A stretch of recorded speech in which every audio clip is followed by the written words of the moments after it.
Merry Christmas, folks. What's good? And welcome to another episode of Disguise Coverage. Friends, family, loved ones, enemies, frenemies, wizards, witches, muggles, mudbloods, people of Middle Earth.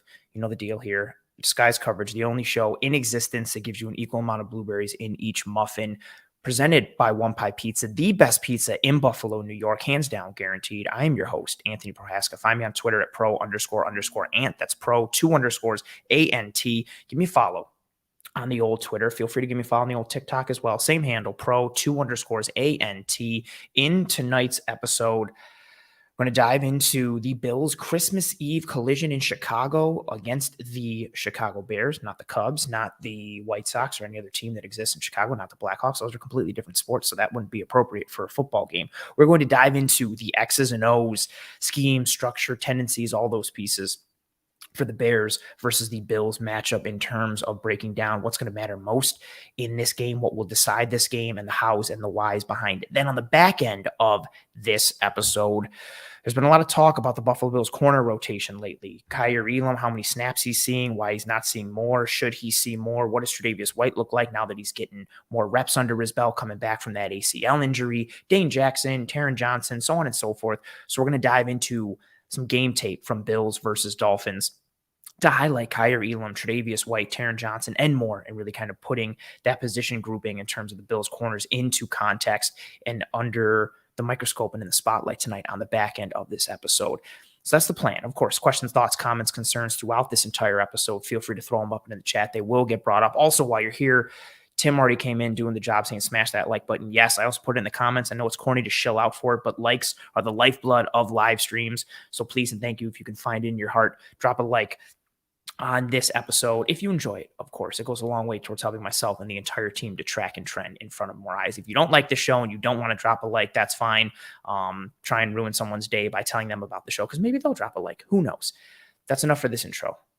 Without further ado, I'm going to bring up my guest for this show, Mr. Robert Schmitz of Windy City Gridiron. Robert, we were vibing before we went live. Oh, yeah. I like your gaming chair. I like your sense of humor. You're a good dude. You know ball. You break down film. Welcome to the show, man. I appreciate you taking the time. I'm excited to be on. I mean, I cannot believe that somebody needs my opinion about this Bears team, if only because, guys, it's been a weird season. Even if you haven't followed the Bears, which why would you? We're 3-11 last I checked. I mean, honestly, I can get lost in it. But this team is what it sounds like. It's Justin Fields, and especially lately, Ant, it's a bunch of guys on top of that. So we'll just have to see what's going to happen on Christmas Eve. I mean, it sounds like these Bear Weather Bears are getting another weather game right off the backs of that wonderful game in Buffalo, at least wonderful on TV. So we'll just have to see what happens. But for all intents, like, I'm ready to dive into it. I'll tell you right now that if the Bears win, both of us will be disappointed. So, but we can get there when we get there. What you got? I like that. I like that you're putting that we'll both be disappointed. Definitely, as someone who covered the Bills, I would be disappointed. And I would be in the same position if I was the Bears. Like, I want that draft pick. I would still be, I'm not a salt in the wound kind of guy. I know. But I would be mad, like, gave up a early second round pick for Chase Claypool. Not so many great things coming up, but we won't talk about that. I don't want to do that. We'll start. You can. On a positive note. I mean, I'll tell you openly when it comes to Chase Claypool that, to use an example, Ant, I mean, this front office is so clearly planning for 2023 that Chase Claypool's 2022 performance is like, I mean, it's almost perfect when you really think about it. Now, it's not encouraging for next year, but if Claypool had contributed to a couple of wins, that's the difference between the number 2 overall pick and the number 8 overall pick. And sure, that means that Claypool's price goes up, but you can recoup a second rounder with a quick trade from number 2 down to number 7, especially if the QBs end up going hot. It's more to say that every Chicago Bears fan right now has had their eyes on 2023 since probably 8 weeks ago at a minimum. And so trades like Chase Claypool become more a sign that the front office believes in Fields than they are, oh, wow, the Bears are trying to sneak some extra wins out now. So we'll see what happens, but it's more to say that you're going to hear a lot of conversation over the next 25 minutes about, no, that guy doesn't matter, but in the future, they'll have somebody doing that kind of thing. Very nice. And that transitions perfectly into, really getting into this breakdown for Bills versus Bears. Let's start with Mr. Justin Fields.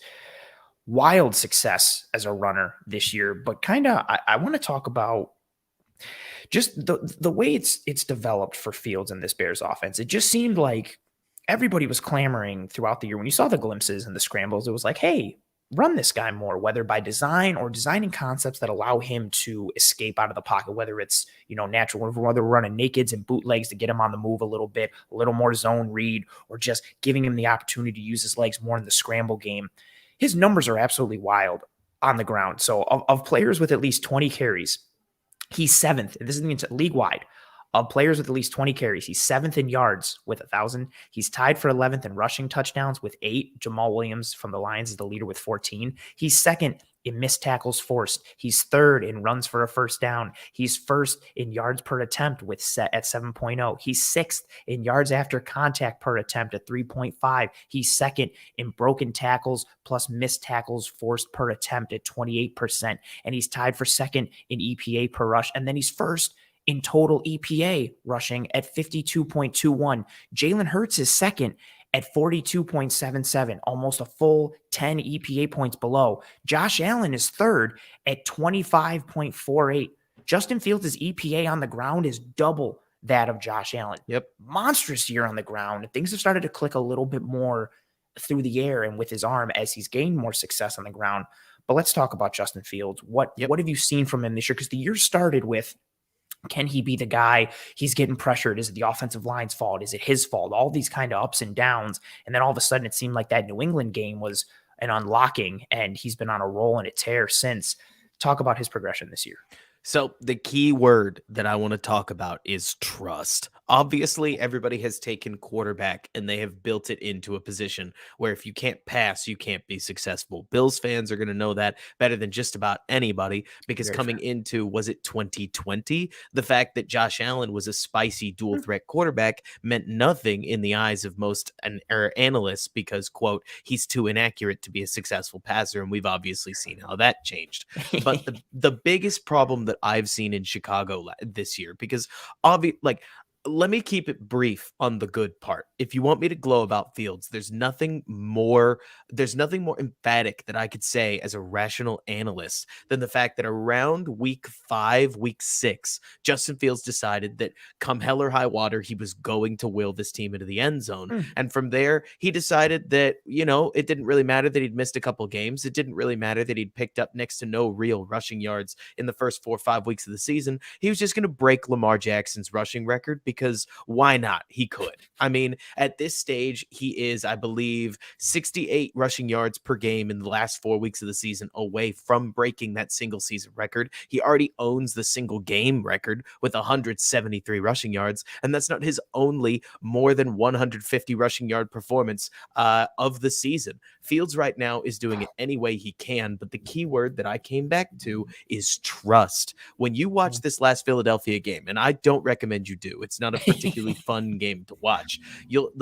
Fields was down Darnell Mooney, his wide receiver 1, Chase Claypool, his de facto wide receiver 2, Equanimeous St. Brown, his wide receiver 3, and he was left with everybody else. And you could see in his passing, like as he went through his reads, that if he didn't trust the receiver and the receiver's break wasn't perfect, he just wasn't going to throw the ball. We are talking about an Ohio State quarterback, and I don't want to belabor the point. That doesn't mean what you think it means. It means that he's coming from a passing system where Garrett Wilson and Chris Olave and Jackson Smith-Jigba were wide receivers 1, 2, and 3 in some He even had order. Jamal Williams at one point in that Clemson game, and then just wild.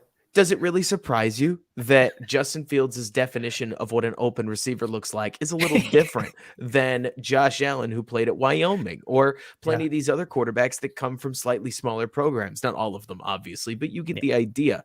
That's something clearly Justin's still working out, but also if he doesn't trust you, he is going to read it to where if he has to convert a route into a see it, throw it route, then that's the choice he's going to make, because he's not going to throw the ball on trust to a spot the receiver can't get to, or you end up with an interception that got all over the internet, just like last week when Equanimeous St. Brown couldn't get out of a curl route before taking, I think it was 7 steps to only turn 90 degrees, and Jair Alexander jumped in front of the ball. I guess it was 2 weeks ago. But trust is trust is what's lacking in this Bears offense right now. Mm. And just trust is what's lacking from Justin Fields' perspective. If he's got a half open maybe window to third round rookie Velus Jones, who looks like he has no idea what he's doing out there, instead he's just going to break Hassan Reddick's tackle twice and run for 41 yards on what could have been a 50-yard touchdown had he not stepped out of bounds, because he can.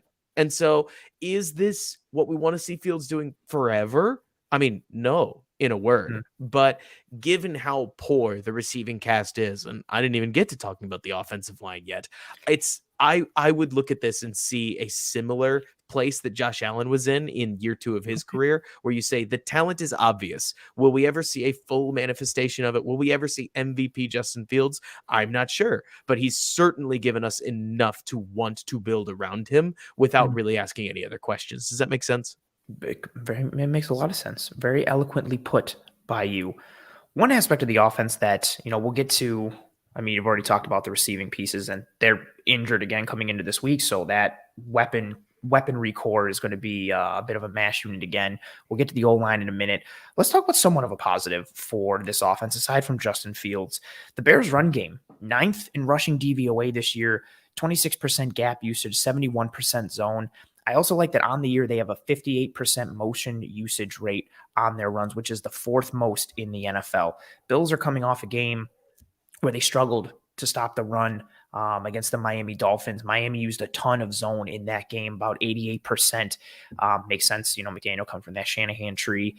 And previously, the Bills have been vulnerable to gap scheme runs, and runs in particular that use pre-snap motion that pulled their second-level defenders from the box, used their rules against them, caused them to bump over a gap and then snap it quickly, use that leverage that you just created, cut off their ability to flow to the front side and take advantage. Looking into this game, again, weather is also potentially a factor here. What do you expect to see from the Bears run game, which has been a group that even when everybody knew all they're doing is running the ball, they were still able to move the ball. And, David Montgomery got movement, and their ability to find success there early, let alone what happened as things started to open up a bit.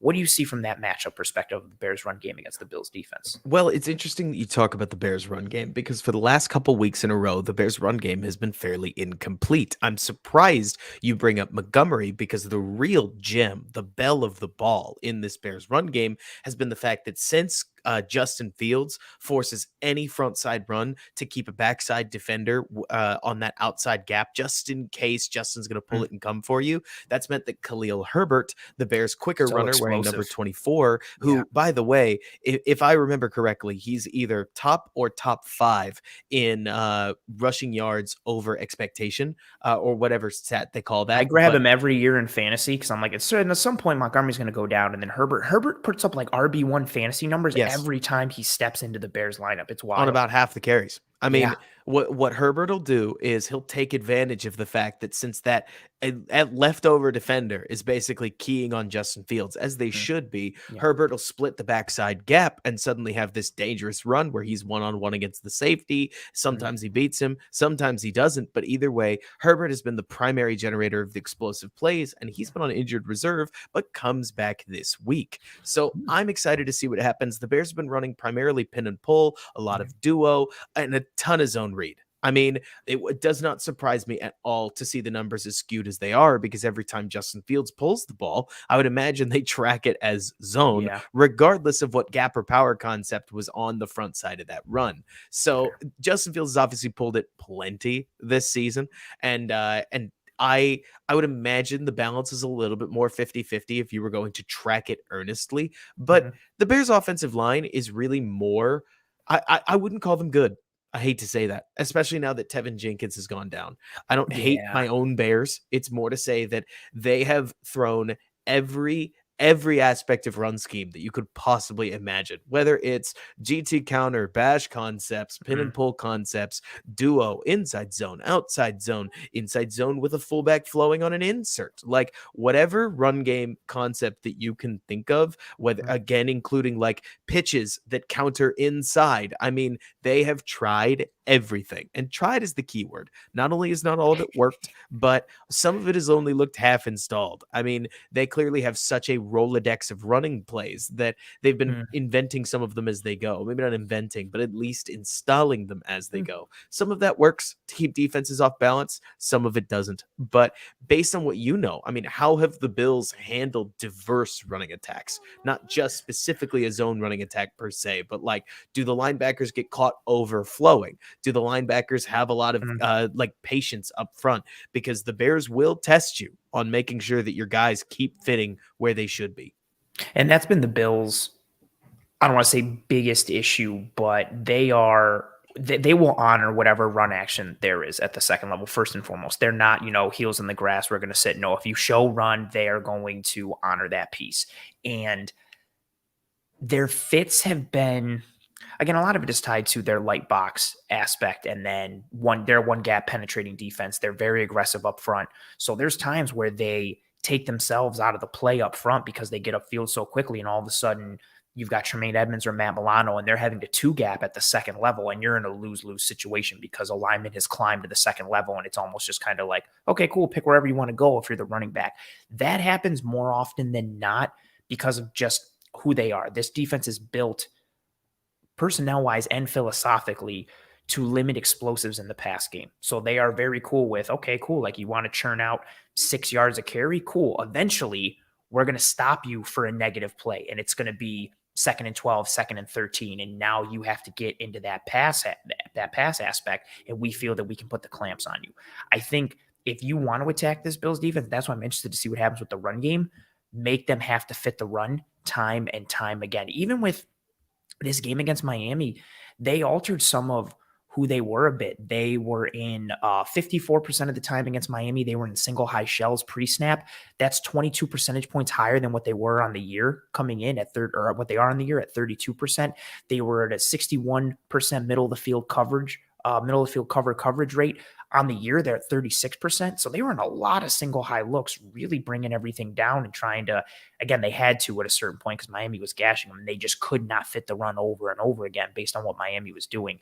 I am excited to see from a matchup perspective and the football person in me, and from a non-Bills perspective, to see, if the Bears can lean into that and give the Bills fits, with their run fits, and making them have to consistently fit the run and fit the run and fit the run.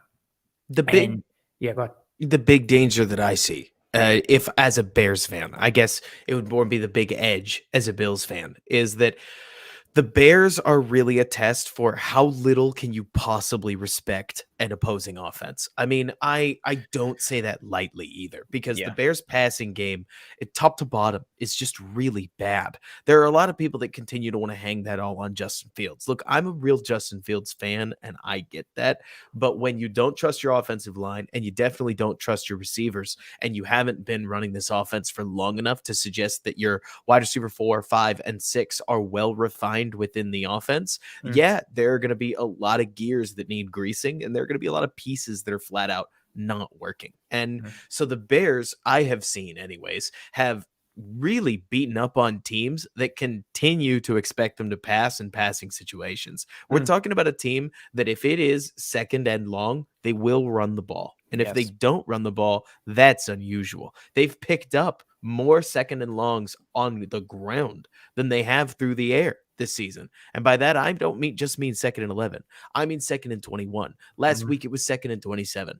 A couple weeks ago, it was a 3rd and 15 that they picked up on the ground. This team is brain bending in just how much they'd rather run the ball than throw the ball.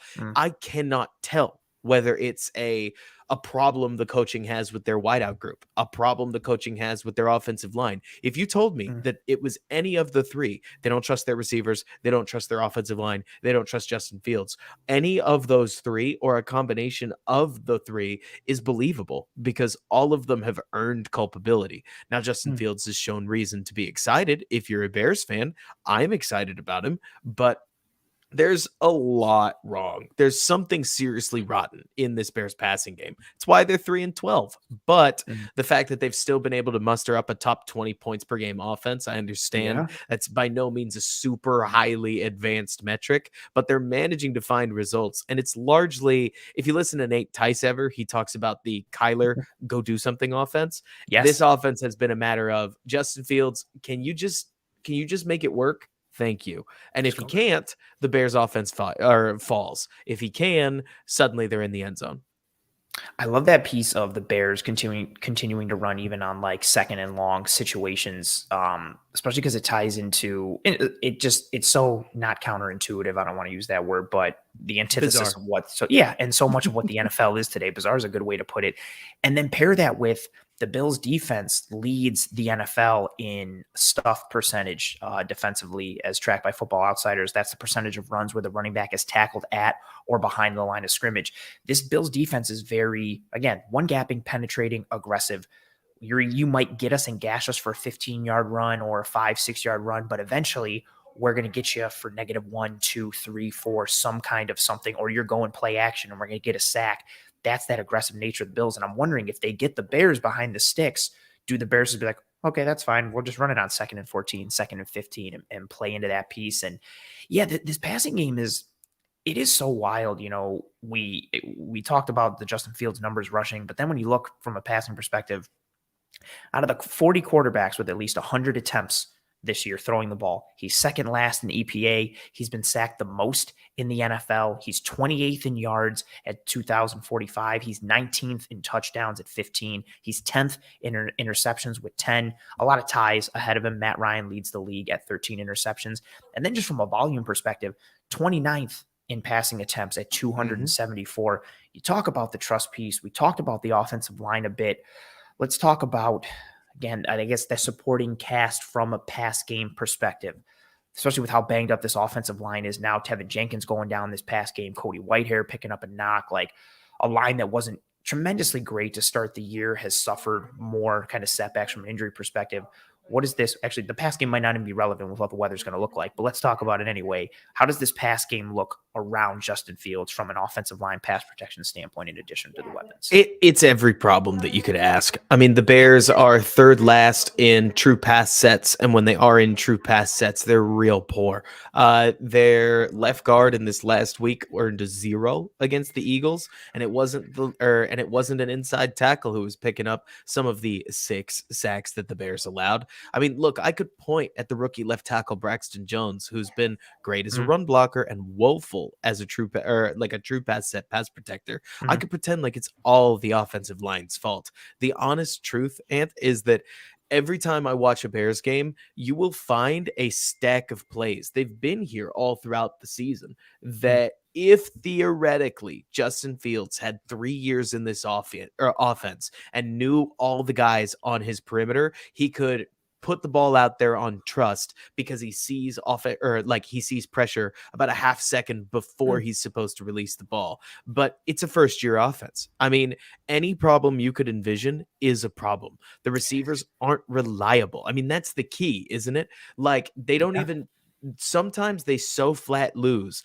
or they get their route wrong or they adjust poorly that it's very clear Justin Fields expected it to look one way and the receiver came out another, and it keeps the ball in his hands. Right. Part of the reason it feels like the Bears have leaned so hard on their running attack is that their passing attack from a scheme perspective, it's gotta lead the league just about in 2-man route combinations. And when it's not 2, it's 2 plus a check down or maybe a third route. It's not 5-man routes. They don't run almost any empty, though I'd love them to, because I think 5 routes does a lot to stress the opposing defense. Like this, the offensive line, to answer your question thoroughly, is a huge problem from a pass blocking perspective. But the receivers are absolutely culpable, and it creates a scenario where a quarterback in his second year playing with almost an entirely new cast that isn't any better than the cast that he just played with seems, I don't want to use the word gun shy, but he wants to check his work. And he doesn't have time to check his work. So he pulls the ball down and becomes the NFL's most electric runner. And the moment he starts to see that working for him, do you really blame him for saying, I'll figure out the passing game next year? That's at least what it has looked like from an in-depth perspective. I love that answer because that's legitimately like in watching Bears games and then studying the game tape that I came in and watched three Bears games, including this past week against the Eagles. That's really, yeah, just like you can almost see him drop back and just be like, dude, forget this. And just like, I'm going to run. And again, like, how do you blame him? You've got inconsistency and unreliability in your weapons all over the place. You've got inconsistency up front. You're arguably, depending on what defense you're facing, you're arguably the best athlete on the field every time you step on the field. Yep. No pun intended. Just go be the best athlete on the field and make a play. And it's worked with what we're seeing from a rushing perspective. So exactly to your point, like it's hard to fault him, and it's worked a bit for this Bears offense. Flip side, before we get you out of here, Bears defense. Injuries have mounted up a bit. They trade Roquan Smith. They trade Robert Quinn. I really liked the draft pick of Jaquan Brisker. I also really liked Kyler Gordon. He and Trent McDuffie were two favorites of mine coming into this draft class, again, along with Brisker. Feel bad that Sanborn had, some really positive clips, and then he goes. It's just so unfortunate for so much of this Bears team. Eddie Jackson goes down against the Jets in the rain, like on a play where on a pass play where he could have made a play, but he can't get up, and he's just sitting there holding himself. Like, let's talk about this Bears defense. Granted, there's a lot of injuries happen and players have departed via trade, but what is this defense in terms of philosophy, coverage-wise, front-wise? What do you expect to see from them in terms of how they defend this Bills offense? So I want to take your philosophy question, and first I want to twist it on its head a little bit, because the coaching philosophy is one thing, but you got to remember that this Bears defensive line is easily and far and away the cheapest defensive line in football, the most underinvested defensive line in football. The defense in general, I don't know if you realize this, it currently has more in dead cap committed to defenders not on the team right now than they do defenders that are currently playing for the Bears. And their cap situation this year and what it could be in the future in terms of what comes off the books and what they have, it's something I've been tracking since the offseason. So yeah, it's wild. It's bananas. And it means that when I tell you that the Bears are the worst pressure defense in the NFL, it's just not that surprising, because in a phrase, you get what you pay for. And so that's taken a Matt Eberflus defense that Matt Eberflus brought pretty much his entire Indianapolis staff with him. And when he came over, if you remember what they used to do in Indianapolis, sure, they played some C1, sure, they played some cover 3, but they lived and died out of cover 2. And the Bears have run almost no 2 this year, not literally almost, don't take that too seriously, but they've had to put that extra guy in the box all season long because they can't stop the run. As soon as they drop to cover 2 and somebody tries to run the ball, they get gashed very, very easily, because they're taking guys like Armand Watts, who was cut and picked up from the Vikings, or Mike Pennell, where I cannot remember his origin story, unfortunately. And other guys who best case scenario would be rotational defensive linemen on a quote unquote good team. Those are the starters. And that's okay, I guess. If you're trying to be bad, it's working. Like, this is a team that does not look built to me to attempt to win games. I mean, I don't want to talk too much about tanking, but let's be honest. If you want to guarantee you can lose some games in the NFL, underinvest on your offensive line, underinvest on your defensive line, lose in the trenches. Go. Lose in the trenches and you're square. Kyler Gordon having to learn the nickel defense and outside corner, or like nickel corner and outside corner in the same season. Predictably, the guy's struggling. I mean, it's a mess defensively. And the fact that somebody like Jack Sanborn slotted in and played pretty well, that's great news for the future, even if he's hurt now. Really sucks he's hurt now, because it means the defense will be that much more undergunned. But at this point, I would tell you that, like, yes, it's a 4-3 defense that's trying to bend, don't break in the extreme. Yes, it's every Bears fan is reminded of Lovie Smith every time they take the field. But I would also tell you that some days Alan Williams has woke up feeling like a psycho, calling a game like he called against Washington, where it's all blitzes, it's all simulated pressures, it's fall offs, it's gap exchanges, it's all the crazy disguise stuff that maybe they want to do in the future because they're just trying to make a play happen. And then other games, they let Jalen or Justin Jefferson line up against UDFA corner Jalen Jones, who was filling in for Kendall Vildor at the time, and Kirk Cousins starts the game with, I think it was 18 straight completions, 7 of which go to Justin Jefferson. I mean, at times this defense can be obnoxiously static. At times they try stuff and sometimes it works, sometimes it doesn't. But to me, feels like, and I hate saying this because this is an awfully bad accusation, it feels like a defensive coordinator just trying to figure out how to get through the year with his sanity intact. Ooh, that's a very good way to put it. I'm 1,000% going to clip that and use it as a promo for this episode because I love that ending there. Well said, well said. I also love again in addition to your analysis, but tying that, I feel like so many times people only think of coverage in terms of coverage and forget that what you're able to do on the back end is tied to how you fit the run Yes. up front. You can only play your two high shells and your two high coverages if you're able to fit the run without committing one of your safeties into the box. And if you can't do that, all of a sudden you're living in a single high world. And that makes you susceptible to a variety of the seams and the overs and all these pieces. If you cannot fit the run, you are limited in terms of what you can do on the back end. And yeah, the Bears have seen that to a degree. The Bills saw it a little bit against Miami. Granted, some of that was matchup based as well. But nonetheless, Rob, my man, you crushed it. I appreciate the hell out of you for taking the time. We were able to get up, talk to each other in the old Twitter DMs and bring you onto the show tonight. I appreciate you carving out some time for me with your busy schedule, especially around the holidays. Just in case people don't know or they came in a little later after the intro, tell them who you are, where they can find you, what you do, all that kind of stuff. Of course. So I'm Robert Schmitz. I'm with Windy City Gridiron. You can find me on Twitter at Robert K. Schmitz. That's ROBERTKSCHMITZ. We obviously do a whole lot of Bears analysis, though I try to analyze the rest of the league when I can. And really all my goal is to just not say something for fun, right? Like try to keep every opinion as founded as possible. And that's about it. You do a great job of that. You are I always like to have Bills fans in general have as much knowledge of the league as they can. So I feel like it's important, especially if you're on social media, to follow people of other teams. Because even if you're just a Bills fan, every other team in the league is your enemy. You got to stay up on your enemy. Right. And you're genuinely one of my go-to Bears peoples for how you approach the game. Yeah, of course, for how you approach the game, how you analyze your objectivity, your knowledge, your ability to talk ball and scheme and structure. So yeah, you're a go-to on Twitter, and I was very excited to have you on the show tonight. So go take care of your life and your baby and all that kind of stuff. I appreciate the hell out of you, and I'll see you around the old Twitterverse. You bet. Talk to you soon. Later, man. Absolutely tremendous guest. As I say that a lot, probably because, again, we have a lot of tremendous guests on this show. Robert was fantastic. Genuinely, go give him a follow. He's an awesome dude. He's a dude who knows ball. I enjoyed just kind of talking to him on Twitter in the DMs and engaging with him.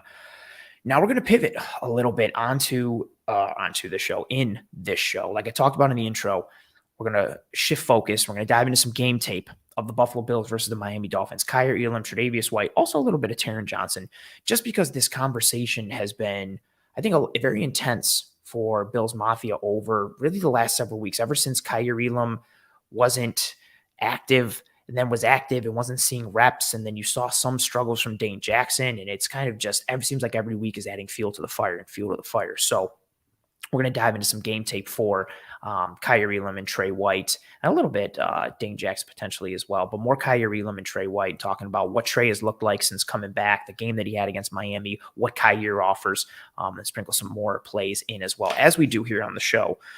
Questions, thoughts, comments, concerns. Let's start to bring that up now, right? Anything you guys got, I know guys and girls got. I know some questions were coming through earlier when Rob and I were talking. I'm going to go back, circle back to those and bring up some as we go now and start to transition a little bit on this show. But again, as you know, questions, thoughts, comments, concerns, throw it up. For the folks who are in here live now, or if you're watching later, not live, please, please, please, and thank you. I know it's corny. I said it earlier as well. Please drop a like on this video. It goes a sincerely long way towards helping myself and the entire team to track and trend in front of more eyes. So please, please, please, and thank you. Drop a like on this video, of course, if you are enjoying this content.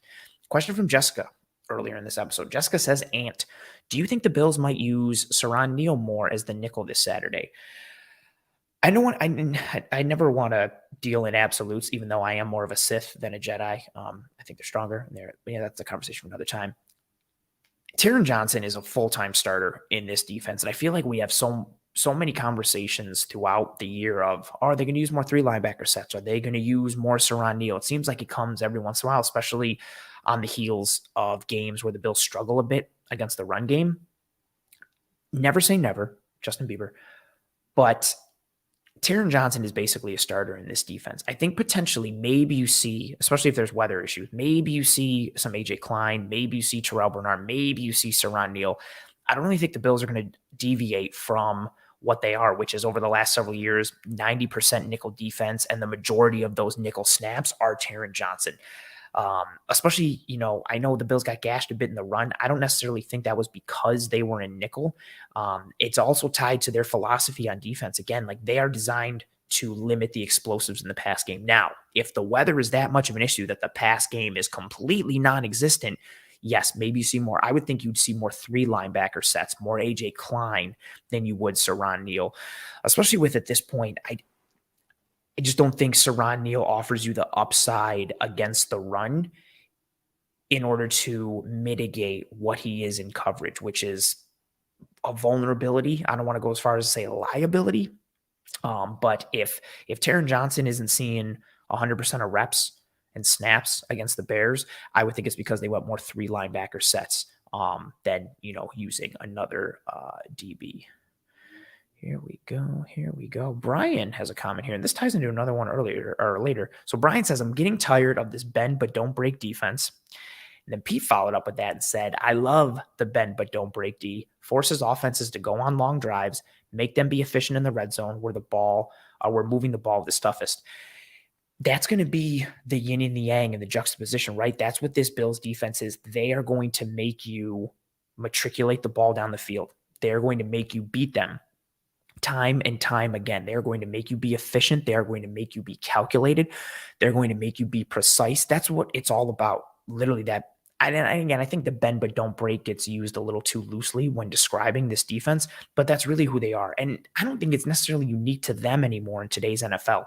Defenses want to put a top on offenses and put a cap. They want to make you play in front of them. They want to rally and tackle, force you into the choke points, into the kill zones, and make plays on the ball. Keep everything in front of them. Nobody gets over the top. Nobody beats us for explosives, because the idea is, if you're forcing an offense to go 8, 9, 10, 12 plays on a drive in order to get a touchdown, eventually they're going to screw up. Eventually that pass protection isn't going to hold up. Eventually a receiver runs the wrong route, or the quarterback makes an inaccurate throw, or somebody doesn't pick up a block, or in the Bills' case, the offense runs the ball and you knife in the backfield and you get them for a 2 or a 3 or a 4-yard loss. They're playing to not only the strengths and skill set of their players, but also to how offenses are designed nowadays and what the metrics say in terms of trying to limit explosives and limit offenses by extension. So, whether you're a fan of it like Pete, or whether you're Brian and you're getting tired of this bend but don't break defense, this is what it is. And also I think within that, right, like the bend but don't break, I feel like that gets conflated with being softer, not from like a physicality perspective, but soft in terms of your coverage and willing to just be like, yeah, we'll give you everything underneath. We don't care.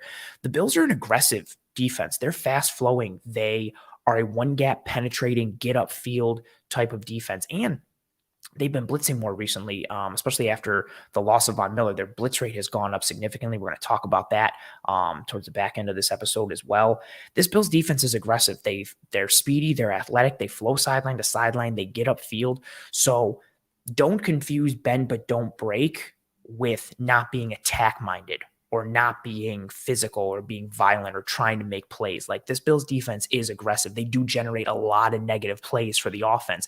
And that in turn plays into their hand of what they want to be defensively. The problem is when you are that aggressive and when you are that fast flowing, there's a give and take. There's the risk reward. For every, I'm just making this up, but for every 3 or 4 yard loss you force, you give up a 10 or a 12 yard gain, right? And there's that ratio. And can you live with it? You live by the sword, die by the sword. Much like the aggressive, risk reward nature of Josh Allen on offense, that's what you have with the Bills defense. So it is bend but don't break, but don't conflate that with, being soft or, being cool with just letting teams move the ball up and down the field on you, because that's not what the Bills defense is. But that's fair. Jeremy coming in and saying, I'm really surprised that so many Bills fans want the defense torn down. They've been at or near the top of the table for back-to-back seasons, despite the plague of injuries and strength of schedule. And Jeremy says, lose Leslie Frazier, and looking at the rest of the league, odds are the defense gets much worse. I think a lot of it is always tied to the emotion, especially off of a performance where you wanted someone or a unit to perform better. And again, if we're just taking the Miami Dolphins game, right? You see Miami struggle against the Chargers. You see Miami struggle against the 49ers. And you're thinking, okay, well, they're struggling and the blueprint is out there of how to stop the Miami Dolphins. The Bills had a good performance against them in week 3. The Bills defense in theory is better than the Chargers defense.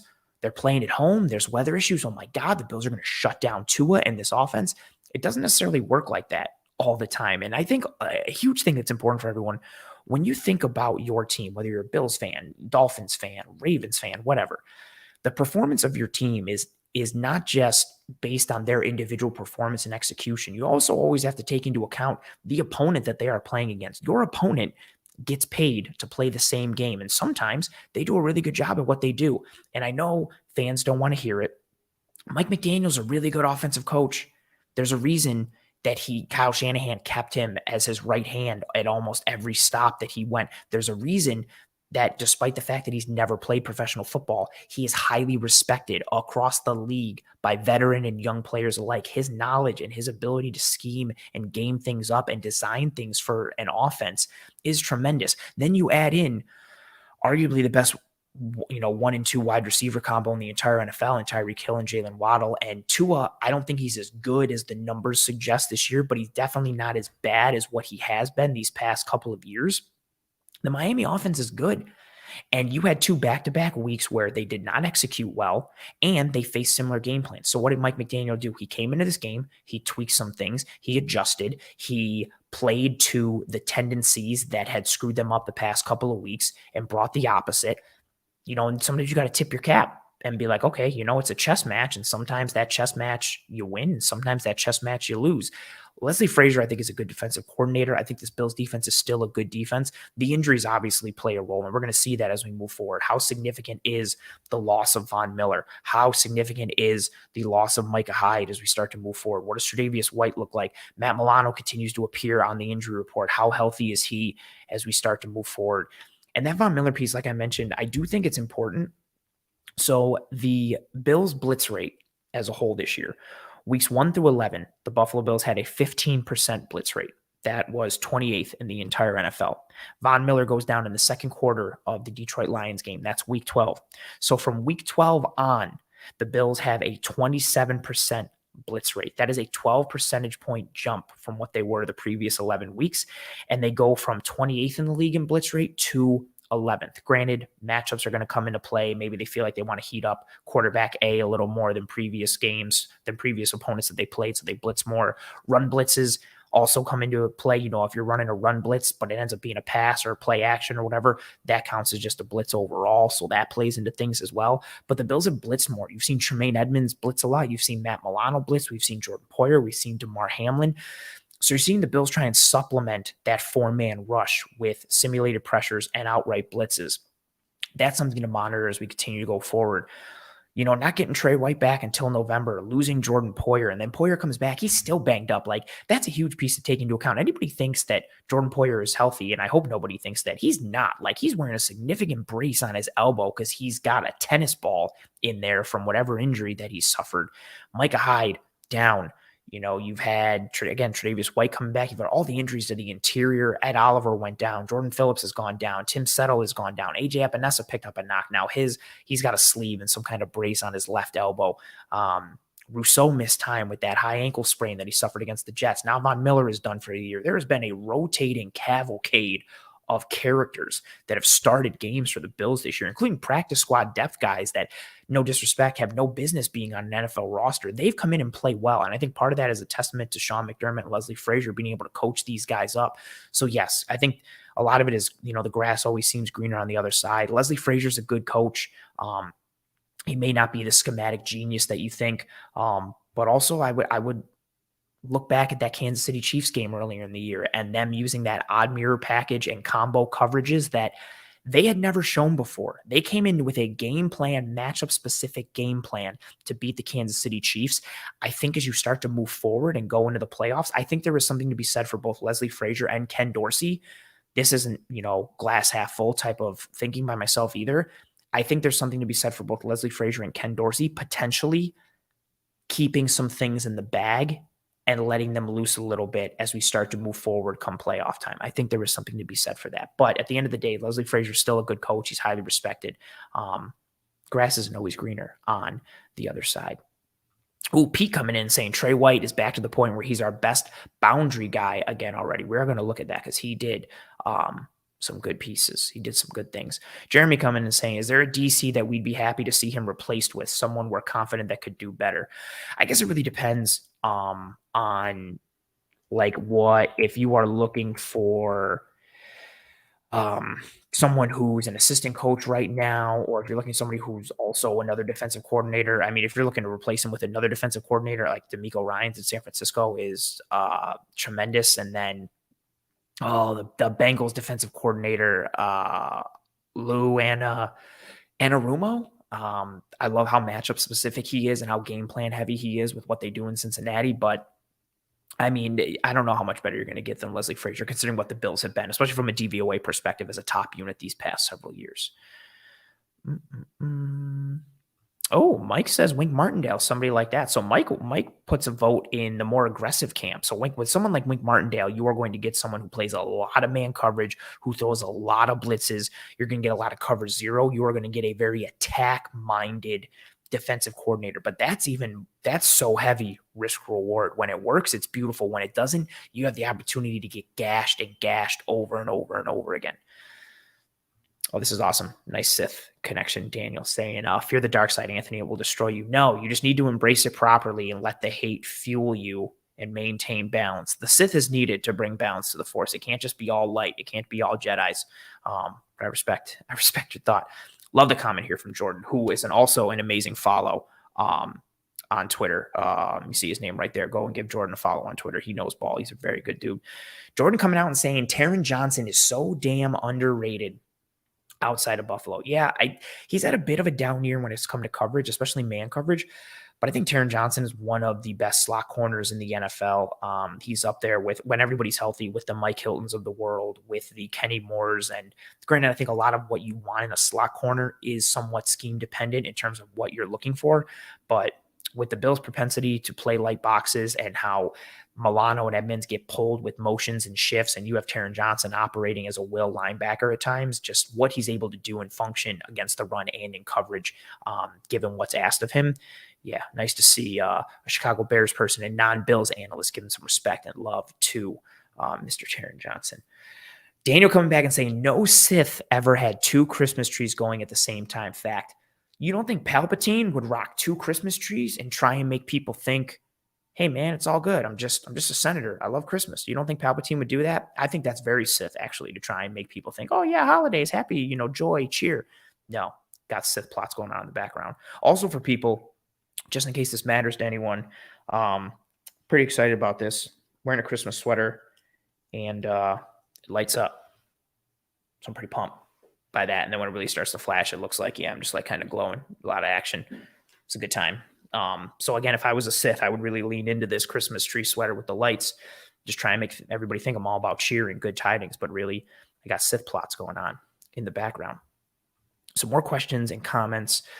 Oh, yeah, Jeremy says DeMeco Ryans is a good shout. I'd be quite excited to see that. I would love DeMeco Ryans as Bills defensive coordinator. I think he's got to be one of the favorites to be a head coach in terms of coordinators and guys who are next up on the docket. Him, Ben Johnson, the offensive coordinator for the Detroit Lions, who I love. I think he should be assistant coach of the year. He's phenomenal.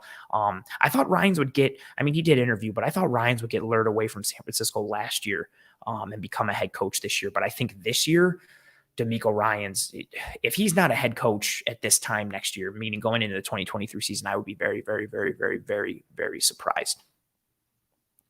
What else do we got?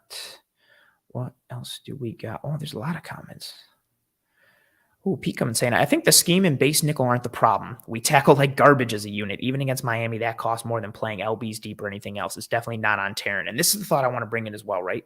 If you were trying to play with lighter boxes, lighter meaning numbers, right? So a light box is defined as 6 defenders or less. So usually for the Bills, it's the 4 down defensive lineman, and then it's Matt Milano and Tremaine Edmonds. When they have 7 in the box, usually that 7th defender is Taron Johnson. Sometimes it could be a safety. It could be Poyer or Hamlin. But when you're playing with lighter boxes, it's usually because you have those 2 high shells and you've got those 2 high safety looks. Just by nature, you don't have enough defenders in the box to account for every gap the offensive line has. We went through this when we broke down tape on the show for the Cleveland Browns game, right? Because if you have 5 offensive linemen and a tight end on the line, right? So you've got a 6-man offensive line surface, including the tight end. That means there's 7 gaps because there's 1 on every shoulder of every person on the offensive line. So if you've got that and then you've only got 6 defenders in the box, that means you only have 6 defenders for 7 gaps. You are out-gapped.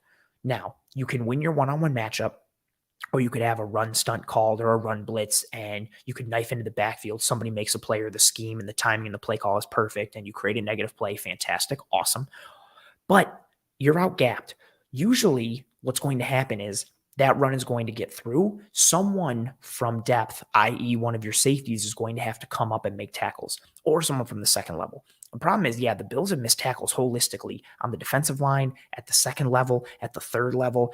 DeMar Hamlin, someone who was a stud coming from depth and making tackles, he struggled mightily over the last several weeks. I don't want to say that he came down to earth, but I think potentially there was, jumping the gun a little bit in terms of what he could be at this level. I still think he is a good player.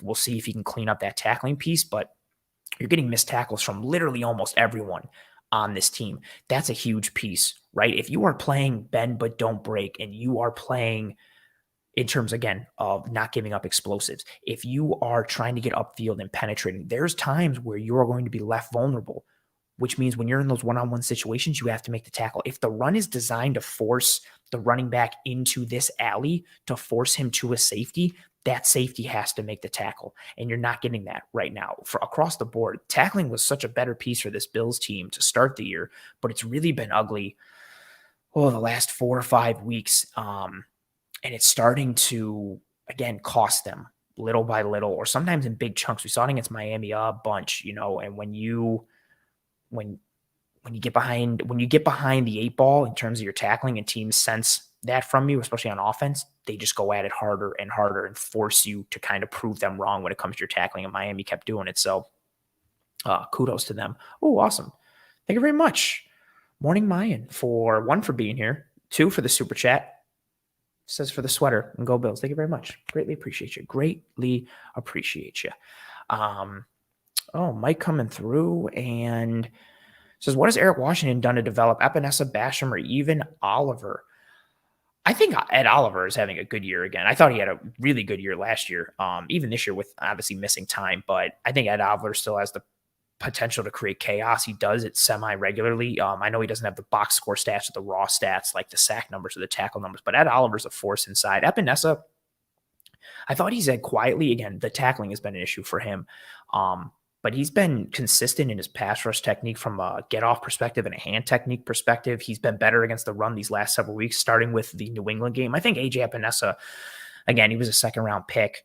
Granted, in the COVID year, and they asked him to completely, transform his body, which I've talked about a lot in terms of kind of hindering his development.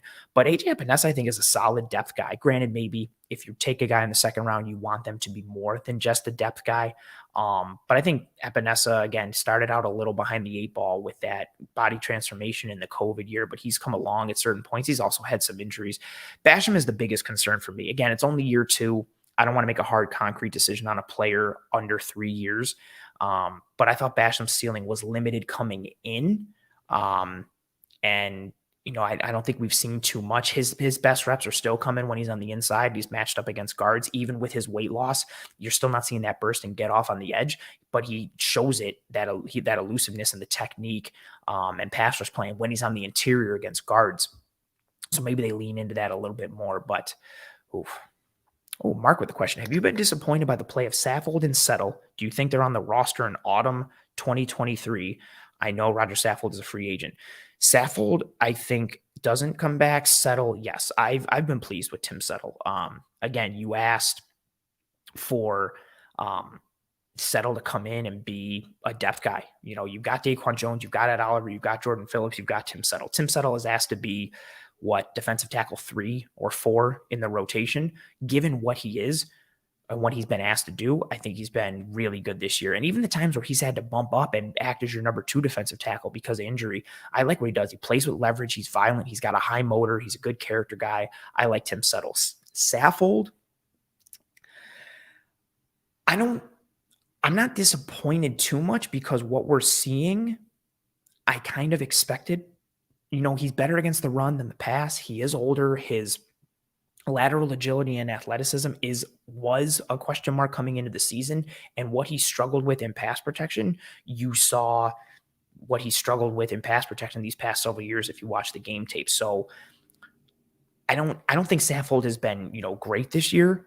But for me individually, I'm not really disappointed because what he's been is what I've, expected. When he can get his hands on guys and he's able to lock in, he's a people mover and he's violent and he's strong at the point of attack. But if you force him to play in space and you force him to have to rely on his athleticism and feet and lateral agility, you can cause problems for him. And I think, you've seen that. I don't think he's been the worst offensive lineman for the Buffalo Bills at all this year.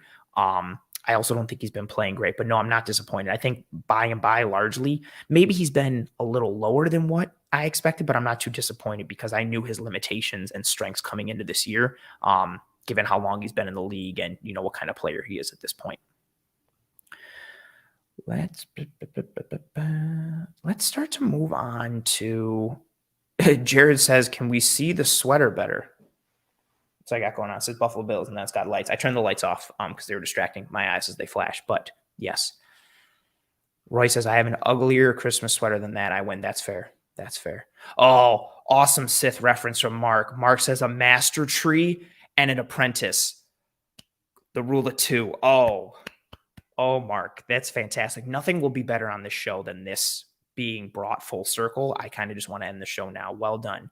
Well done. Well done. Well done. Oh, nice reference too. Tony B saying through victory, my chains are broken. I like that. I like that. Now, we've talked a lot about that. And continue. Questions, thoughts, comments, concerns, anything you got, keep flooding them into the chat. We will go back and circle through things as we can. Let's dive into the bit of the film right now from this Miami Dolphins Buffalo Bills game and talk about the corner rotation. We're going to start talking about some coverage numbers overall in terms of talking about the Bills' pass defense, what they were in this game. So the Buffalo Bills, like I mentioned earlier when Rob was on the show, 54% one high shell. So that means you have a single high safety pre-snap. 54% usage rate against Miami. On the year, 32%. 61% middle of the field close coverage. So that means single high coverages, cover one, cover three, things like that, where you have a single high post safety. 61% usage rate for that against Miami. 36% on the year. 39% man coverage rate against Miami. 25% on the year. 42% blitz rate for the Buffalo Bills versus the Miami Dolphins on the year. 19%. 100% snaps and nickel. That's not too crazy. Again, majority of every year, these last several years, the Bills have been a nickel team at over at 90% usage rate. They're usually top 1, 2, or 3 in the league. So that's nothing crazy. And also a 28% stacked box rate against the Miami Dolphins. So stacked box is 8 defenders or more in the box. 28% against the Miami Dolphins. On the year, 14%. So they doubled their usage rate for stacked boxes in that game. So that puts into perspective a little bit in terms of what you saw from coverage. You saw a lot of single high looks in coverage from the Buffalo Bills. You saw a lot of cover one. You saw a lot of cover three. And then after that, you saw some cover two. You saw some cover six. You saw some combo coverages. But a lot of what the Bills did was from a single high perspective. Now, whether that was just pure game plan in general or the weather influenced things or the run game started to influence things in the way that Miami was starting to work things, but you saw a lot more single high coverage post-snap and then single high shells pre-snap than you have traditionally on the year. Again, the Bills tweaked a lot of those numbers against the Miami Dolphins. But nonetheless, let us go into the film. As I share my screen, we dive into the film. So again, this is Bills versus Dolphins from this past Saturday night. And this first play that I want to bring up here for you folks is Mr. Tre'Davious White. He's highlighted at the bottom of the screen. This is in the first quarter, 7 minutes and 50 seconds. 1st and 10, and he's in off-man coverage. This is good coverage from him, but really a lot of analyzing what Trey has been and how he's playing and performing is kind of trying to track and estimate or guesstimate or analyze, how close is he towards being the Tre'Davious White of old? How is he moving? What does his knee look like? What does his lower body look like? How much stiffness do you see? How much fluidity do you see? How many steps is he using to break down? Little things like that to try and piece together just how healthy he is and if he's, kind of rounding back into form. But in this play, you're going to see a little stiffness to his movement and some shuffling of his feet to come back to the ball on this hook. But it's good seeing him engage in these natural movements again for a corner and in good positioning to make a play on the ball. So we're going to bring up this play. He's on the outside against Cedric Wilson, Dolphins receiver. And you see him, that's good coverage. Off man, little late throw from Tua. But watch as he starts to turn, he opens up the hips, and then he sees Cedric Wilson gear down. Cedric Wilson sinks his hips, starts to come out of his break. You see just a couple little extra steps. I don't want to say a hitch in his giddy up, but not just a bang, bang breakdown. You see that little extra hitch at the top right here, bang, bang. But again, he's in good position. He reads this route, drives on it, undercuts it, makes a play. I know in this game, Trey got beat on that touchdown to Tyreek Hill, which I also thought DeMar Hamlin could have potentially made a play on. In the back of the end zone, he was right there. He just didn't get his head turned around. I also like the celebration with the sheathing of the sword from Tre'Davious White, so bonus points for that. And then he got beat in single coverage against Waddle, but that's going to happen. Like if you're in single coverage and press against Tyreek Hill and Jalen Waddle, again, two of the most dangerous receivers in the entire NFL from an athleticism standpoint, a speed standpoint, a technicality standpoint, in addition to how they're used. I thought Trey overall had a good game. Again, we'll show more clips as we start to go through, but I thought Trey had a good performance here in this game. Again, not the Dolphins' best receiver, Cedric Wilson on the outside, but he's calm, he's cool, he's collected, smooth in his back pedal, shuffle, read, see the receiver break down, come out. And then he gets the PBU. And a lot of it too, with him coming back, you want him feeling confident in that knee. You want him feeling confident in his ability to perform. You don't want him second guessing and thinking like, is my knee okay? How am I playing? So on and so forth. So seeing him make a play like this and then a little confidence in the celebration at the end is legitimately a good thing for this Bills team. Second play for Mr. Tre'Davious White here. You see him at the bottom of the screen. This one is very nice. Press man versus Tyreek Hill. Also in the first quarter, 6 minutes, 27 seconds. You'll see him get his inside hand on Tyreek Hill to establish feel and leverage. And he'll use that to then get his outside hand onto Tyreek Hill, and he'll open up his hips to match Hill going inside. And then watch the play on the ball that he makes. He doesn't turn Tyreek Hill. You see this all the time when DBs, especially corners, try to make that play coming through the receiver and they reach around and you see the hand that's on the hip, they turn them too much or the receiver sells it a little bit and you get called for pass interference for turning the receiver. You don't see any of that on this play from Trey. So boom, there's Trey and press man again against Tyreek Hill, stud wide receiver, stud person, but stud wide receiver on the field.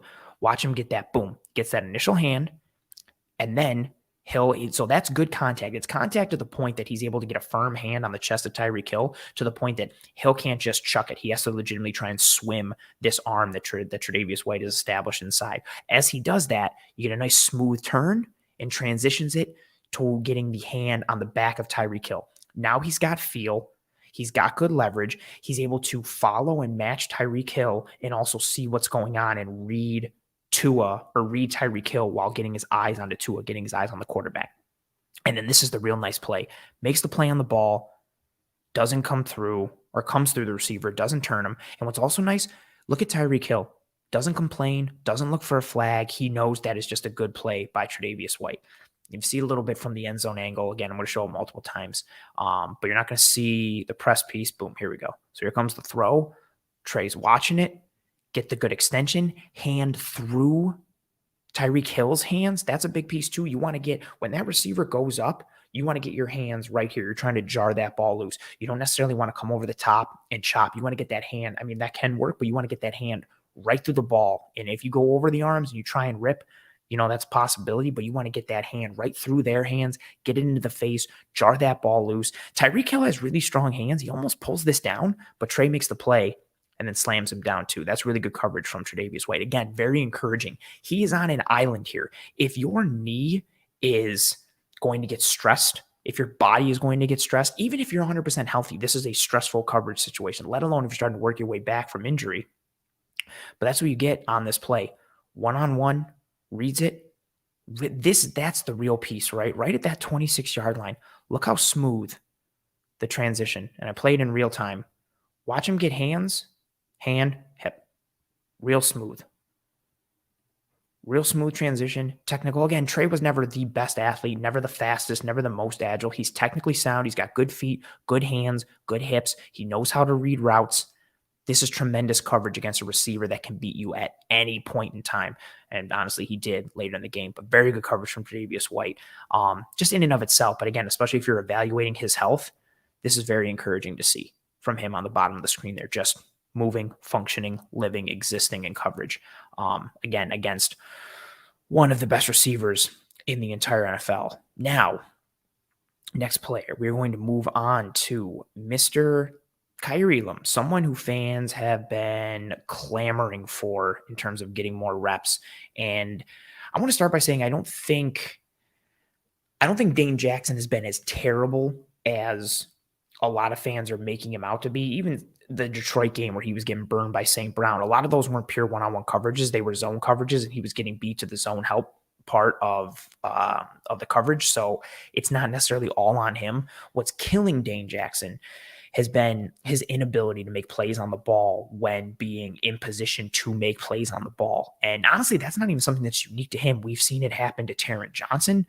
We saw it happen to Kaiir Elam in this game. But Dane has just been afflicted with this more than anyone else, where it just seems like he's in position and he just can't make a play on the ball. He can't get the pass breakup. He can't get the PBU, which, again, if you're looking at it on a yearly level, this may seem, a bit crazy considering what, you're thinking of him from the last several games. But amongst the 132 corners that have at least 20% of coverage snaps this year, Dane Jackson is tied for 9th in pass breakups with 9. Sauce Gardner leads the NFL with 12. So this is per PFF. So Sauce Gardner has the most PBUs, pass breakups, in the entire NFL with 12. Dane Jackson is at 9. And if he gets a couple of the ones that he's been in position for since that Detroit game, he's probably tied for Sauce. All he needs is 3 more. It's wild looking at that number considering his inability to make a play on the ball these last several weeks. But Dane hasn't been as bad as it may seem from an emotional standpoint these past several weeks. But with Kaiir Elam, you do get, obviously, the athletic upside. You get the speed, you get the size, you get more of the strength, you get a little bit more arm length, you get more scheme versatility. And he showed it in this game. I don't think Kaiir had as strong of a game as the number. I know a lot of people throwing out the numbers and being like, 18 coverage snaps, and he was only targeted 4 times and only 2 receptions. Judging a corner purely off of how many times they were targeted doesn't necessarily tell the whole story. And same thing with giving receptions up.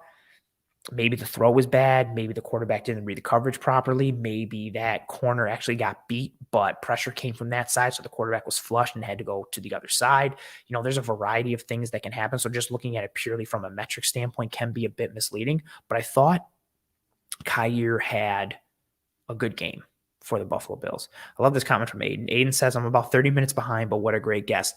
Absolutely. I'm excited when Aiden brings this full circle.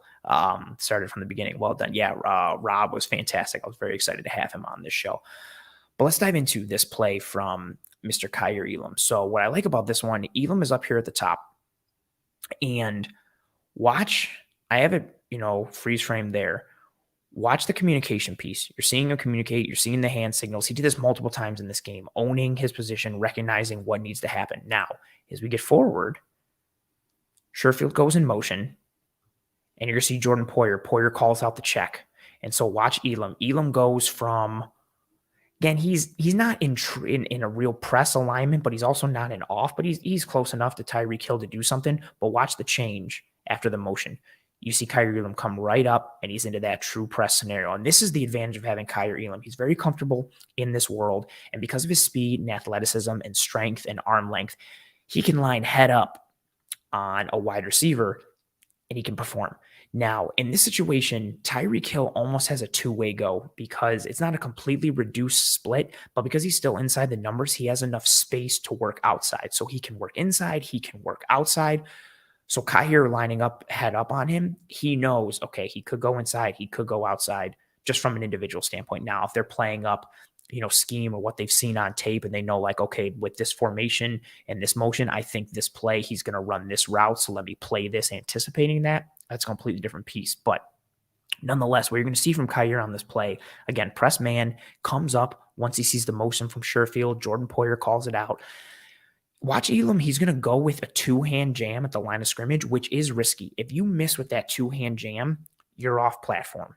You've lost leverage. You have the ability to get completely blown by. You have to rely on a smooth, fast hip turn and your ability to run with a receiver. Granted, Elam has the speed for that, but it's risky to go with a two-hand jam.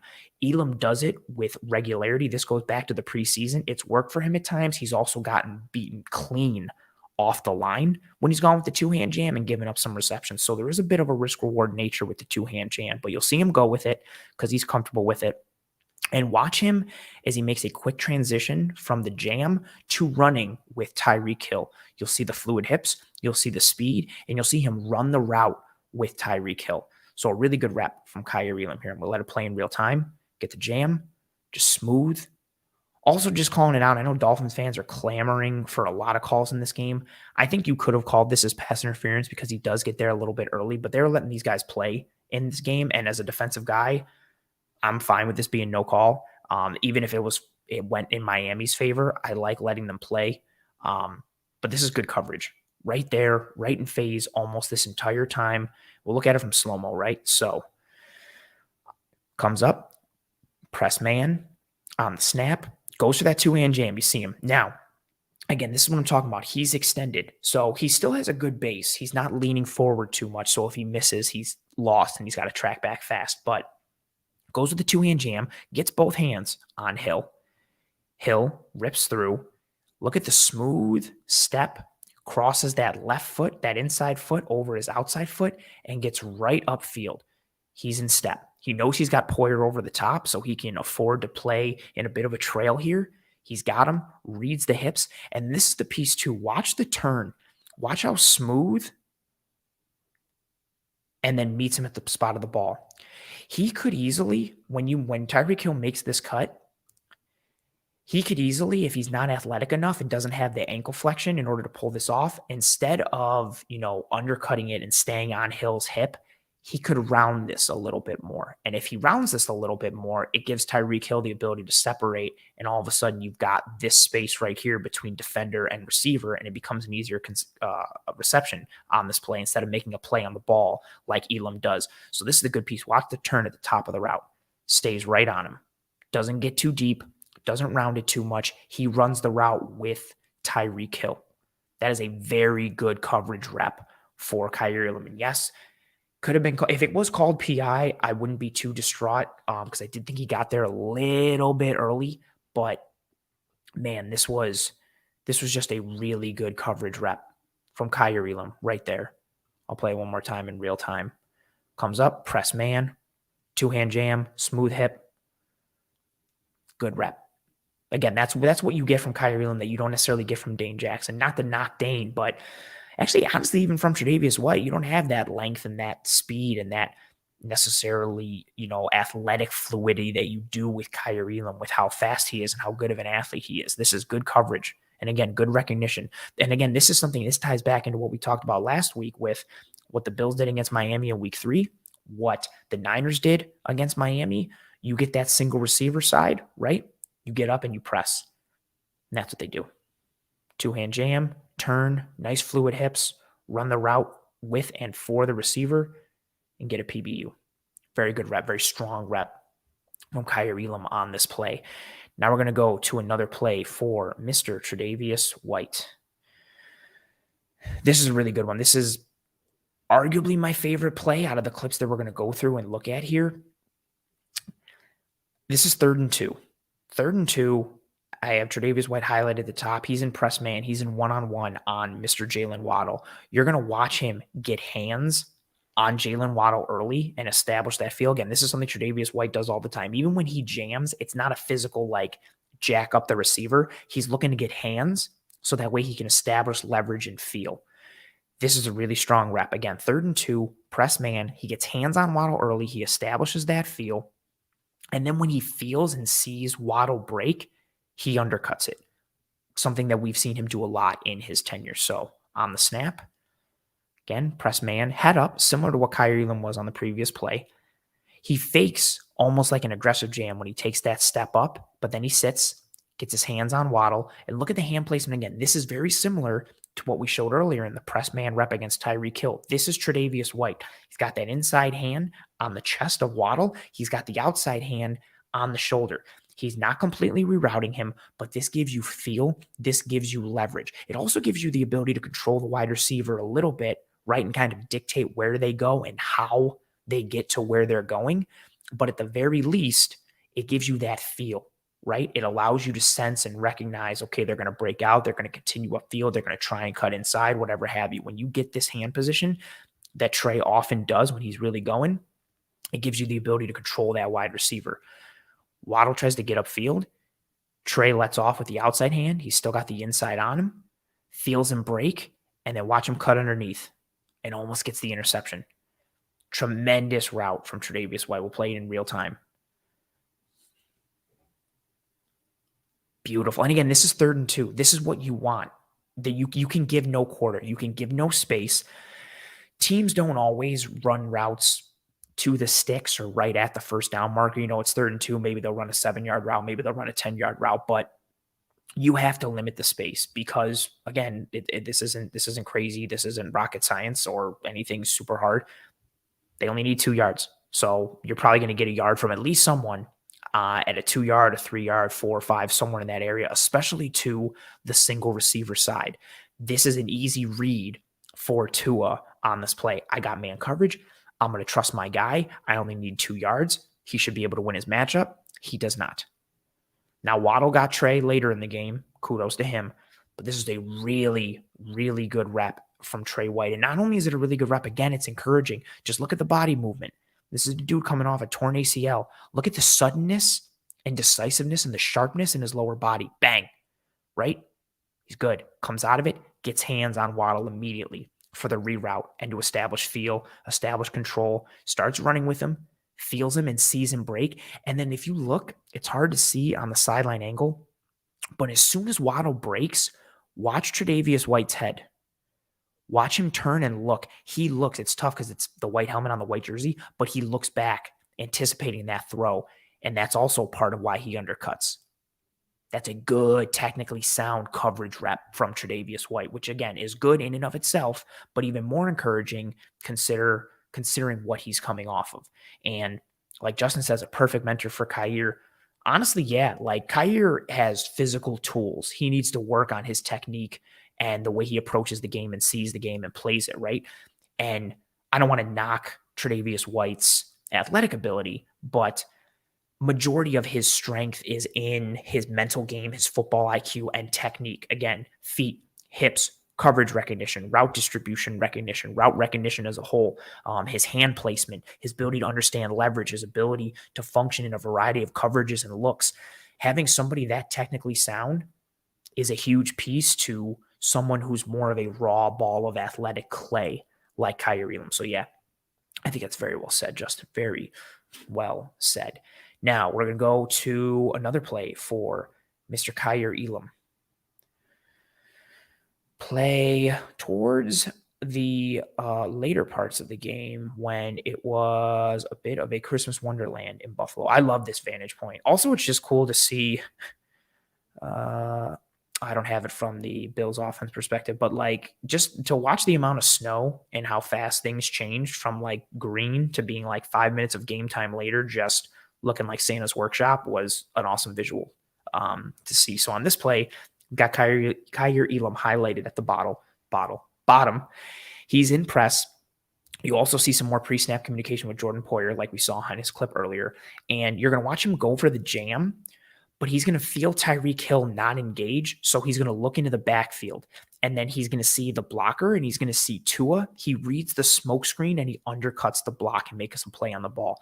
This is a very heady, smart play. You see Elam with the arm extended there, communicating, knows what's up, saying, I got him. We got this. Now, you'll see the motion come. Poyer drops out. Elam is head up on Tyreek Hill, but he peeks inside, eye on the motion man.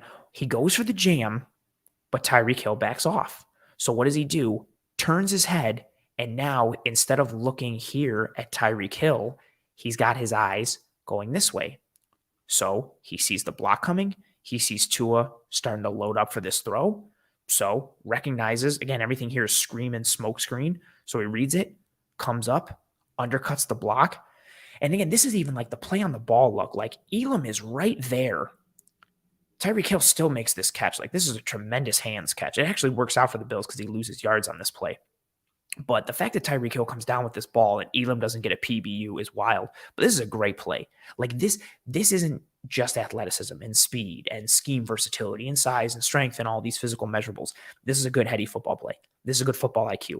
You go for that jam and you feel that receiver back up. This is akin to a defensive lineman, rushing, and it's a screen for the offense. And he feels the offensive lineman just kind of give up too easily. So he backtracks like, wait a minute, is this going to be a screen? Right? You have that feel, that headiness, that football IQ. This is what it is for Kaiir Elam. Again, we saw him similar earlier in the game. Again, granted, it was in single coverage on the single wide receiver side, but he goes for that jam, the two-hand jam again. But instead of Tyreek Hill being here and in a route, he's backed up. So Elam's like, this doesn't make sense. Let me peek in the backfield. Oh, it's a screen, and he jumps it.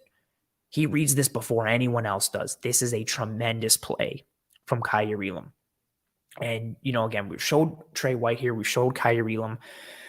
To kind of round it full circle for these two, I think Kaiir Elam does deserve more reps. I think his play has warranted more reps. I don't think what he's played at, the level he's played at this year, I don't think I'm not trying to put like water on the fire or anything. I don't think he's had this all-pro flash and it's just like, man, we've got this stud on the bench. But I do think he has warranted more snaps with his play. You see the scheme versatility, you see the athleticism, you see the physicality, and you're starting to see things click more mentally for him.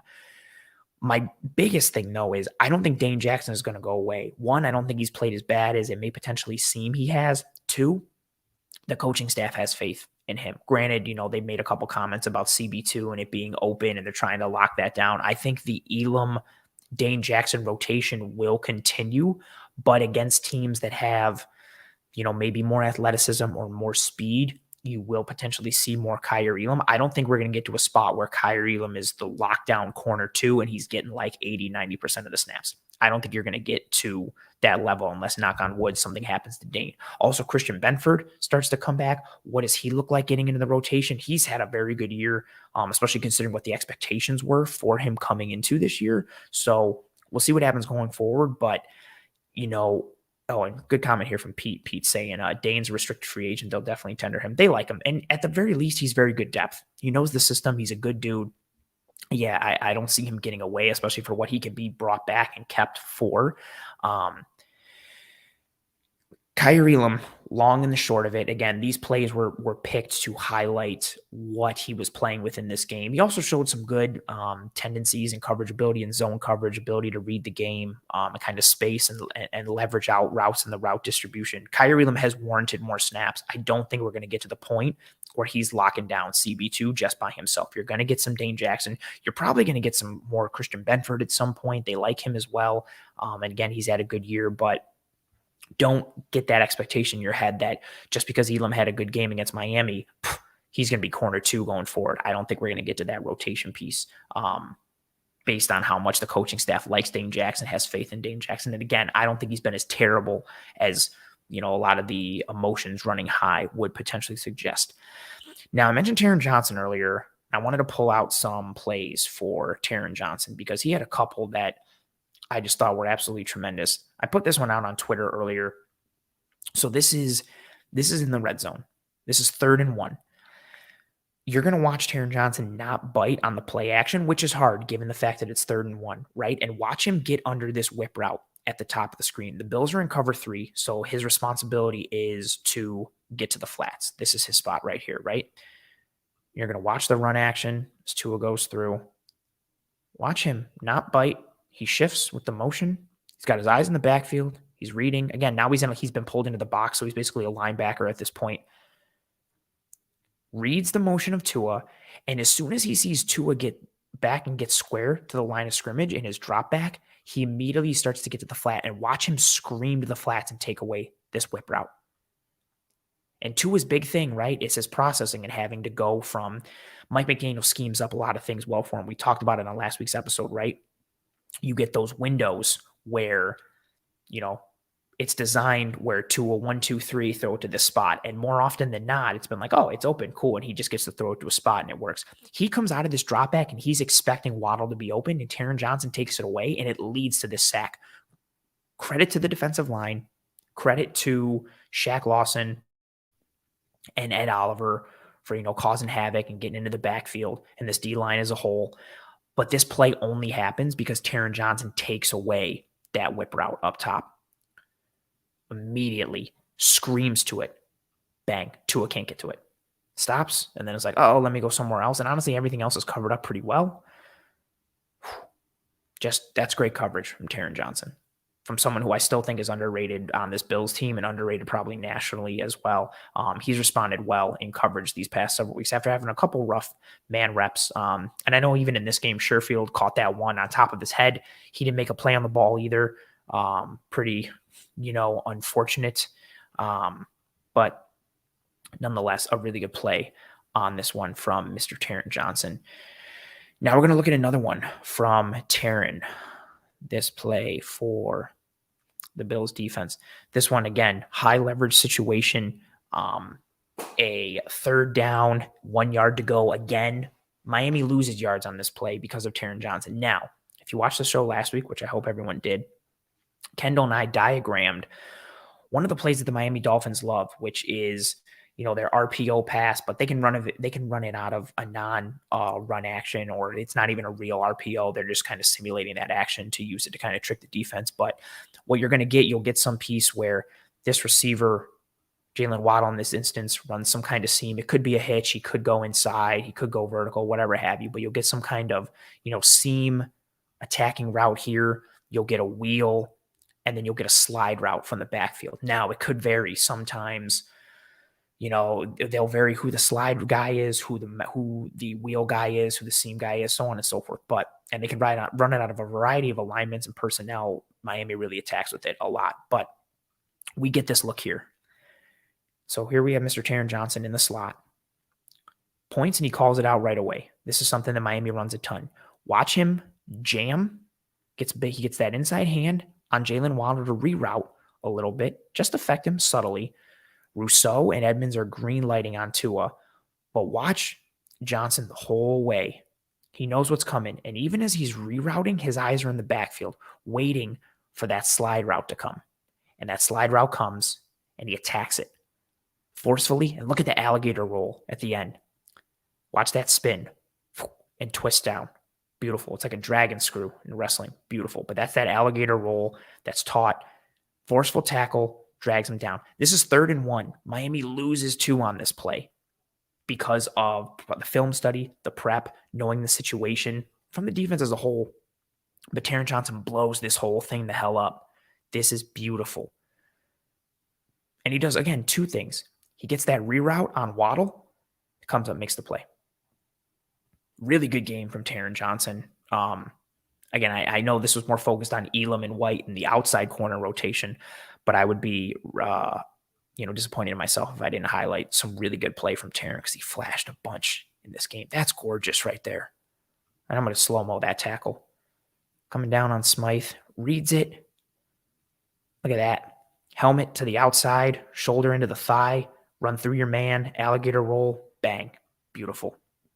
Last play I want to show for Taron Johnson here. Man coverage in the slot on Tyreek Hill. Nothing overly sexy to communicate on this one. You're just in a man scenario on a 3rd and 3 against, again, one of the most dangerous players in the entire NFL. Actually, probably should have had a pick 6 on this one. He only gets one hand on it initially, but he could have had it. Look at that. Lockstep right there the whole way, complete in phase. On the snap, mirroring him, Hill goes to the out. And watch because they know what Tua is, what kind of thrower he is, right? He doesn't have the strongest arm. In this instance, Tua has to go from the far hash to probably the numbers, right? So as soon as Tyreek Hill makes this break, Taron Johnson's eyes are inside to see what he's got going on from Tua. He sees Tua starting to load up. Again, you see the action. Tua is looking like he's about to throw this ball. So Taron Johnson gets hands on Hill. Again, it's under 5 yards. Shouldn't have hands on too physically while the ball is in the air, especially today's NFL. But refs were letting them play on this night. We talked about it earlier with the Elam play. And look at him undercut that. That's also a function of not thinking that Tua can layer this throw over the top of you or beat you with arm strength. So he undercuts it. That's smart because he doesn't think Tua can make this throw to this spot and laser it and layer it in there as well, either or. So he knows this ball has to come more on a direct line. So instead of riding out with it, Taron Johnson undercuts it. Oh, I kind of made an A there. Look how that worked out. Real great rep. Again, you're in single coverage. You're man, one-on-one. In a true two-way go scenario, there is a multitude of things that Hill can do in this area. He can go vertical, he can go inside, he can go outside, he can run a dig, he can run a drag, he can run it out, he can run a post. There's so much that he can do. Also, you got to keep an eye out for, again, if they want to game this up and maybe one of these guys is coming on the slide route and this is their RPO look and somebody's running a wheel and somebody's running a seam, or he's running the wheel and he's running the seam. There's a variety of things that Miami can do out of these looks. This is a dangerous situation for Taron Johnson. And again, high leverage, 3rd down and 1. So you also can't give too much space because they only need 1 yard. He's on him the whole way. And Hill definitely has the speed advantage to Taron Johnson. A little more, maybe like a 3rd and 2. Just beautiful. Should have had a pick 6. And he's mad at himself. But McDermott gives him a nice little pat on the back. Good coverage, good route recognition, hand placement, feet, agility, speed, quickness. And then again, the IQ to undercut this. Oh, Bills had this several times, especially throwing to the right. Trey White did it earlier. Taron Johnson did it here, undercutting those routes and really trying to get underneath those receivers and take those routes away. Man, so, and Pete coming in and saying, this play by Taron was awesome. You knew getting the ball back there was great for us and bad for Miami. I thought they'd go on 4th there, and then he's talking about the first Taron play. That is, yeah, I second that notion. I thought when the stop happened, I thought, okay, cool, they're going to go for it. And they didn't. I was not too surprised, but given their propensity earlier in the year, I wonder if maybe the not succeeding on 4th down against San Francisco in a similar area a couple weeks ago, I wonder maybe if that got in McDaniel's head a little bit and he's like, screw it, let's not go too aggressive, or in that perspective. But same thing, I expected there to be a 4th down attempt there, and there was not. Just a really great play from Taron Johnson. And again, this corner grouping, I think Taron Johnson often gets left out of it because he's the slot corner, but he's so important to this Bills defense, not just because the Bills are in nickel so much, but because of what is asked of him. He has to fit the run. He has to cover in man. He has to cover in zone. He has to tackle from depth at times. There's times where they'll ask him to drop as the deep half safety. There's a lot that gets put on his plate, and he does a really good job. I know he struggled earlier in the year in man coverage, and he's had some issues with making plays on the ball this year where he's in position and guys are just making tackles and you're just or making catches and you're just kind of saying, what the hell? But he's a tremendously valuable asset and chess piece to this Bills defense. And so I know this was more focused on Kaiir and Trey and that outside corner rotation, but wanted to make sure Taron Johnson got some flowers for his performance in this game. And honestly, a strong performance in a game that they needed him to show up. You're going to get Hill in the slot. You're going to get Waddle in the slot. You're going to get those type of matchup advantages in theory for Miami.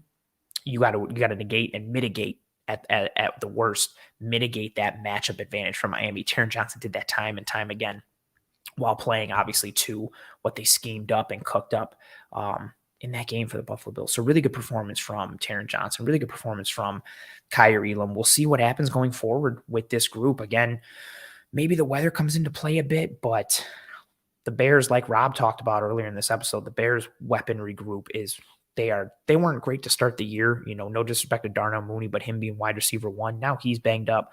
Claypool, their O-line is banged up. We'll see what happens with the weather, but this is not a weaponry group for Chicago that necessarily will threaten the Buffalo Bills secondary. Knock on wood, of course. I don't want to jinx it, and Fields is going to throw for like 400 yards in a blizzard, or the weather's going to be perfect and I'll throw for 400 yards. I really don't want to jinx that. Oh, great comment here from Pete. Pete saying those plays in crunch time from Taron made the comeback and win possible. Absolutely. When you get stops on third down, situational football is huge. Red zone, and when I talk situational football, I mean things like red zone, third down. The Bills are good in those third down stops. Like, you cannot allow Miami to continue to put drives together and stay ahead and stay on rhythm and stay on schedule. Tua, for as much as the Miami offense has been explosive, right, and built on these home run plays, whether it's just a straight goal ball or it's something underneath in the intermediate and Hill or Waddle or Sheffield take it to the house. Tua is very much a rhythm quarterback, almost robotic at times. Like, he's like, okay, I'm going to snap the ball. 1, 2, 3. This is where I throw it. I throw it. And if that window's not there, he doesn't panic, but you can see him kind of be like does not compute. He's a quarterback, but when you make him have to play quarterback mentally, he changes a bit, and not for the better. So getting those stops on third down and not allowing Miami to stay in rhythm and gain a flow and stay in control, I thought it really gummed up the works for the Dolphins. So yeah, absolutely, Pete. Those plays in crunch time from Taron made that comeback win possible. And Dobbs coming in and saying the media had said Miami outplayed the Bills only in the third quarter. Yeah, obviously, I think it was 13-0 in the third quarter for Miami. They also had a really good adjustment on the opposite side of the ball. You know, they were going with a lot of man coverage and a spy on Josh Allen early into the game, but in the third quarter, you saw them lean more on the Javon Holland spy piece. But that eventually kind of bit them a little as the game went on, because now you've taken Holland away from his coverage strength because he has to spy Josh Allen, and now the matchup advantages were created on the back end in coverage. So again, Miami, you got to credit them. They came out at half. They were calm, cool, collected. They had a good game plan adjustment. They took to the Bills in that third quarter, but yeah, the Bills pulled it out. And again, to ice it with some run game and some Josh Allen, I thought Ken Dorsey did great. Eric and I talked about that last night in the film room. If you haven't checked that out, the episode link is in the show notes here. We broke down Josh Allen and Ken Dorsey and the game plan and the execution of what the Bills did last Saturday against Miami in the film room last night. So check that out while you can. I'm going to throw up the banner and say toodles, you guys. Before you leave, I know people like to leave before the intro or before the outro happens. Please drop a like on this video. Again, I know it's corny to ask for it, but likes, again, go a sincerely long way towards helping myself and the entire team to track and trend in front of more eyes. Really helps the algorithm. So please, if you could find it in your heart, drop a like on this video. Also, I mentioned earlier in the episode, I want to shout out the sponsor, One Pie Pizza, the best pizza in Buffalo, New York. You can find the online menu in the episode show notes below, whether here on YouTube or any one of the podcasting apps or platforms. I also want to thank everybody who donated to their Toys for Tots drive, filled out 6 or 7 or 8 huge toy boxes that they're able to donate to Toys for Tots. So it was really awesome to see all of the kindness and charity and outpouring that they got.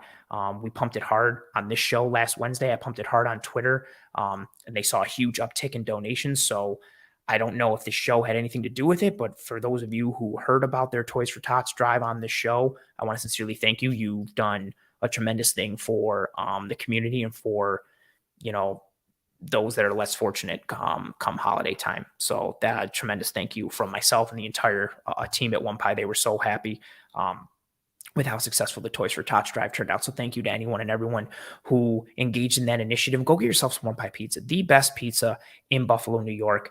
Treat yourself. Again, online menu can be found in the episode show notes. So go get yourself some One Pie Pizza. Appreciate you, Dob, saying thanks, Aunt. Merry Christmas to you and to all here. Yeah, Merry Christmas to all. Drop a like on this video, please, and thank you. Subscribe to Disguise Coverage. If you're listening on one of the podcasting apps or platforms, that's cool. Please rate and review and subscribe there as well.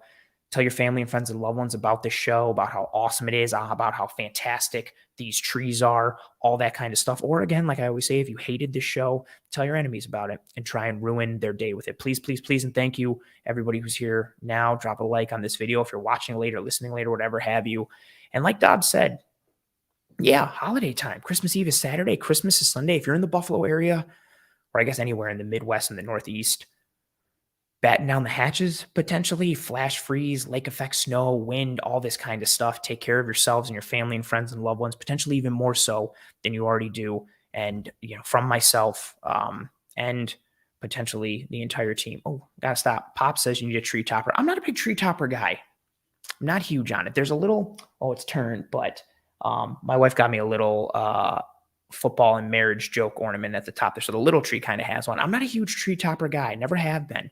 I appreciate you, Mike. Appreciate you. Yeah, I'm not a huge tree topper guy. Never have been. I'm not opposed to it. We do have a star on the living room tree, but I'm not a huge tree topper guy, but I respect you. Also, I appreciate the hell out of Pops. He does really cool videos and things on YouTube. You folks should check that out as well. Merry Christmas to you all. Thank you very much for riding with me live on this episode. If you didn't, that's cool too. Thank you very much for your post, live, listen, download, view, whatever have you. Again, especially with the weather, but just in general, I hope you and your family and friends and loved ones are all taking care of one another, being kind to one another. Genuinely have a very happy holiday, whatever holiday you celebrate or recognize.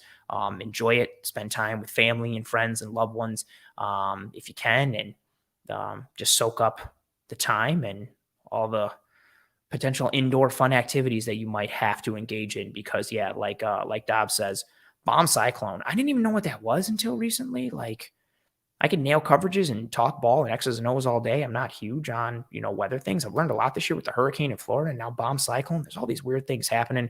It's like day after tomorrow. That's what I think of when I think of flash freeze. I think of the day after tomorrow scene where everything just gets like super cold and everything freezes and Jake Gyllenhaal has to get into the library and Dennis Quaid and them have to drop through the glass on that in that mall because they realize they're walking on top of it. It's crazy. It's chaos. Be careful out there if you're living in Buffalo or the Northeast, Midwest, whatever have you. Please drop a like on this video, rate, review, and subscribe, whether here on YouTube or one of the podcasting apps or platforms. Have a happy holiday, Merry Christmas, Happy Hanukkah, whatever you're celebrating. I appreciate you folks more than you will possibly ever know. I will see you next week for another episode of Disguise Coverage. Godspeed, Merry Christmas, and as always, go Bills.